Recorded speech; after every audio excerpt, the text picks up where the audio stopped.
My name is Kola Alapinni. I am an international human rights lawyer and leading counsel to Yahya Sharif Aminu's legal team. Yahya Sharif Aminu is a young man who is currently sitting in a prison in Nigeria. He has been held for nearly 3 years for allegations of blasphemy. Yahya belongs to a particular sect of Sufi Islam that is a minority in Kano State, in the northwestern part of the country where Yahya is from. He is a musician, and in February 2020 shared on WhatsApp some lyrics that peacefully expressed beliefs that were part of his faith.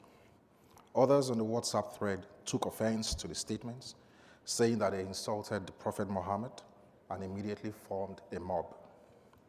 They burnt down his home and demanded Kano State prosecute him under the Kano State Sharia Penal Code Law of 2000. Section 382B of the law mandates death for any Muslim who insults the Prophet of the Quran. Nigeria is one of only 7 countries in the world to have a death penalty blasphemy law. Yahya was then arrested, not afforded a lawyer at his trial. 6 months later, he was convicted and sentenced to death by hanging. Eventually, the courts overturned his conviction, but decided that he should face a retrial instead of being set free.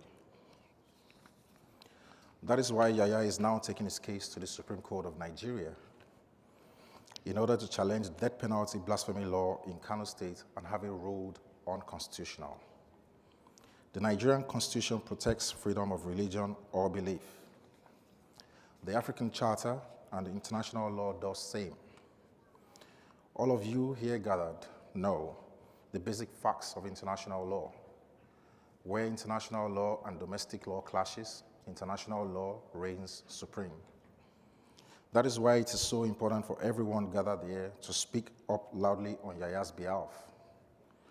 I have appreciated those who have spoken up for him, like the US Commission on International Religious Freedom, the UK Special Envoy for Freedom of Religion or Belief, Fiona Bruce, MP, and of course our super allies, ADF International.